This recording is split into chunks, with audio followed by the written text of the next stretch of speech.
The first is that we have to understand all of these three devastating critiques that Paul sets for legalism. One, it's totally incompatible with the grace that Christ brings. Two, it's merely worldliness concealed beneath the guise of religious activity.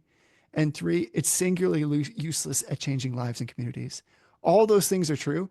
They will never cease to be true.